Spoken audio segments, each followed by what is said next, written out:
See, most people see competition and turn around and run the other direction. The way I look at it, I see lots of listings in a market. I don't see competition, I see data. And instead of getting scared by it, I get excited. Airbnb and the short-term rental industry in general is getting more and more saturated every single day. So today I wanted to talk about what that means, how you can use that as an opportunity as a host in 2025, and how saturation can actually kill your business if you are the type of host that sets in and forgets it, and for lack of a better term, you're a host that coasts. So let's hop into it. What is saturation? Well, as it pertains to the world of Airbnb, an oversaturated market would effectively be a market that has an oversupply of listings, more listings than the amount of people looking to book those listings. And so the general idea is when a market is oversaturated, there's less money to be made, it's more competitive, and it's a bad market to invest in. And by the way, this is not a new idea. This is what I have been hearing as a short-term rental educator in TikTok comments and in YouTube comments. Airbnb is oversaturated, it's too late. Well, I wanna talk about why that's not really true and why I believe that oversaturation in general is a bit of a myth. See, most people see competition and they kind of freak out and turn around and run the other direction. I think in general, hosts have this, when you think about fight or flight in any situation, I think newbie investors looking to break into the world of Airbnb are kind of the flight mindset. They want it to be really easy, and so if they see a lot of great listings, they get really nervous, turn around and run the other direction, AKA, they find an excuse to not take action. But I personally like a pretty decent amount of saturation, and I'll explain why after I cross this very busy street, live from Copenhagen. Beautiful place, by the way. This is my favorite city in the world. I'm jaywalking and breaking the law. I'm jaywalking and breaking the law. Yeah. Okay, probably shouldn't run in this video. Whew, now I'm gonna be winded. And we're back. So, as I mentioned, people see other listings and they see competition.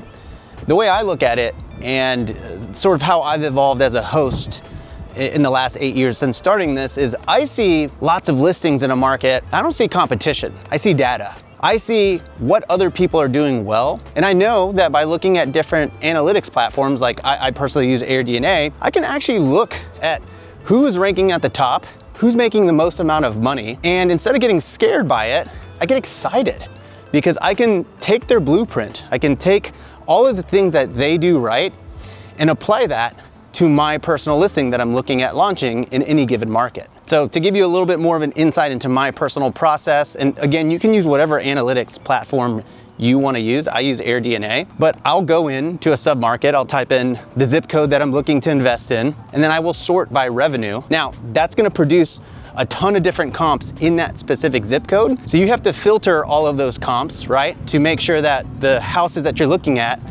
are of like kind to the house or the property that you're looking to launch on Airbnb, A. And B, you have to look through all of those listings and determine if they are actual active listings, because there's a lot of bad data on these various analytics platforms and you have to be able to sift through it. So there is a little bit of a process there. And if you want to learn how I do that whole thing personally, I've got 2 videos that break down how I use AirDNA. I'll link them here in the info card.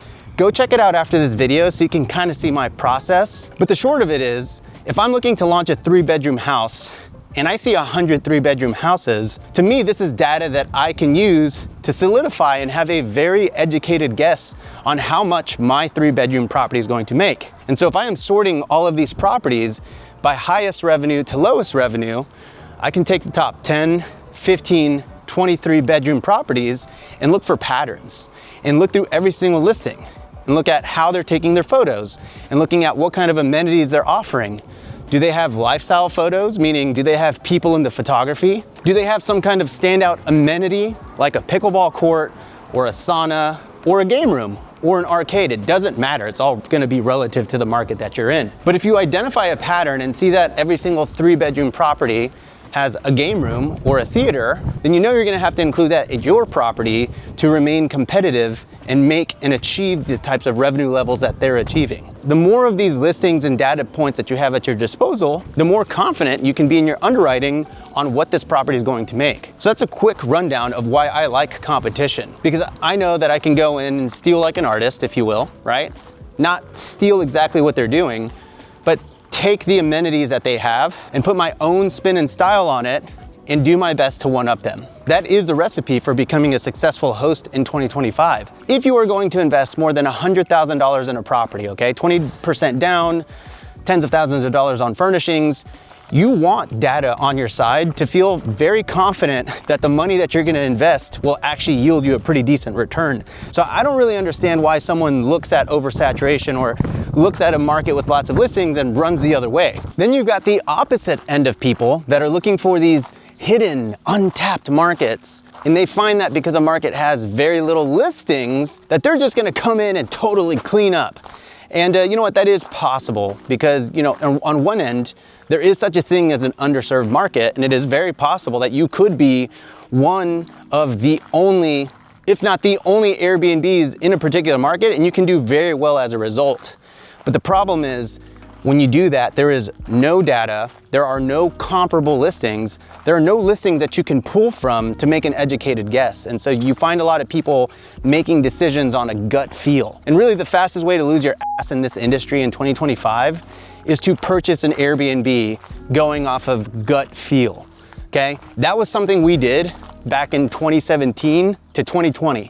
I bought plenty of purchases on a gut feel based on how the property looked, how it made me feel, but guess what? I got lucky. You know, some of those properties did really, really well, and I got lucky because interest rates were 2.75 to 3.25%. And so I could buy a house on gut feel, and it wouldn't really take a lot to succeed at that time. But if you watch my last video, then you know these days, if you're putting down 20 to 25% and interest rates are 6 to 7.5%, you really have no wiggle room here. And so you can't be relying on gut feel. I'm not saying that you can't find an untapped market and succeed and be that one property that's printing cash.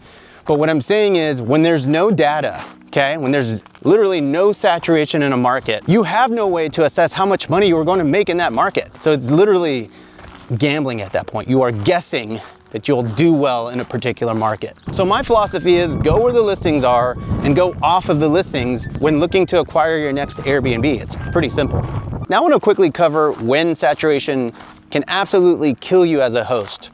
So there's a bad habit that I see amongst hosts in the Airbnb world, really amongst everybody. And it's this philosophy or this mindset of if it ain't broke, don't fix it. So you have a lot of hosts that enter the market and maybe they follow what I just said. They'll look at the comps, they'll copy the comps, they'll put their own spin on it, and they'll do super, super well. They use that strategy to establish themselves in the market, and maybe you'll do okay for 1 or 2 years. But the problem is most hosts never actually go back and reinvest into their properties.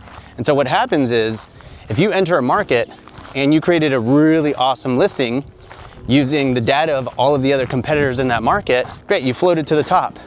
But there's a problem, and it's the fact that so many other hosts are also doing that. And they're gonna use your listing to create an educated guess about how much their listing is gonna make, and they're gonna create a listing that's better than yours.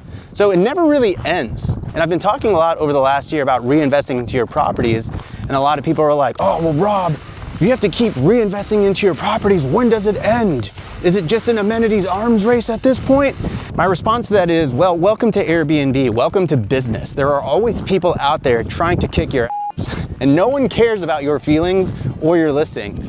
So you do have the responsibility to your own business to always stay on top of it and to always try to optimize and improve it. Like, I can't drive this home enough. I have a property in Austin, Texas. I've talked about it on the channel quite a bit, the Pink Pickle. This is my bachelorette pad in Austin, Texas that was designed by Funkin Interiors, my interior design company, and it is very, very focused on the bachelorette experience. It does very well. Okay, we're in July right now. It's gonna gross about $17,000 this month. In June, it did 15, and in May, it did 19. I might have the order on those messed up, but over the last 3 months, I've done between $15,000 to $19,000 on that property. Okay, my mortgage is $2,300, so I do very well on that property, and I talk about it because I give the blueprint here on YouTube for all of you to learn from and to, you know, put your own spin on it. Or so I thought. But I had someone actually buy a property within 2 minutes of my property. Looks identical. They copied everything, okay? They put disco balls in the fireplace. They copied the literal like color scheme that I had for my pickleball court. They copied my lifestyle photography to a T. They used my photographer. They used the influencer that I used to promote that listing. They used my contractor and they used a competing interior design company to basically rip off my listing. And guess what? They're killing it. Show me the money! Okay, my property, the Pink Pickle, is gonna do between $110,000 to $120,000. His property, granted it has 2 more bedrooms, it's a 5-bedroom, but according to the data, he's going to make $180,000. He's making more than me, he's eating my lunch. And so what do I do now as a host? Could sell it, I could turn around, I could flee, or I could fight. And so that's what I'm doing. I'm reinvesting into mine to keep it competitive. And guess what? As a result, I'm making more money. Last May, June, July, I averaged about $12,000 to $14,000. So I'm making more money this year because I didn't just let saturation slap me in the face. Most Airbnb hosts do. So the moral of the story is you can beat saturation at the beginning of your journey or at the beginning of your launch because you can use data to your advantage. But unfortunately, other hosts can use data to their advantage too, your data. And so if you are not constantly optimizing your Airbnb, then yes, saturation will kick your ass. But it doesn't have to if you're a proactive host. That's my story and I'm sticking to it. By the way, if this has your wheels turning and you're like, man, I do want to do this, but I just want the blueprint, then I would encourage you to check out Host Camp. Okay, this is my short-term rental community of over 4,000 hosts, all looking to do this: start, optimize, and scale their businesses. And I've made this a no-brainer for you. You can get started for $1 and you'll get access to my courses, templates, PDFs, my forums, plus a monthly group coaching call with me. All right, it's just $1. What else can you buy for $1? I can tell you in Copenhagen, literally nothing. So I'll leave a link in the description down below for you. And if you want to learn about the new rules of Airbnb cash flow and how much money you can expect to make on Airbnb these days, then you're going to want to check out this video right here where I break it all down. Catch you at that video.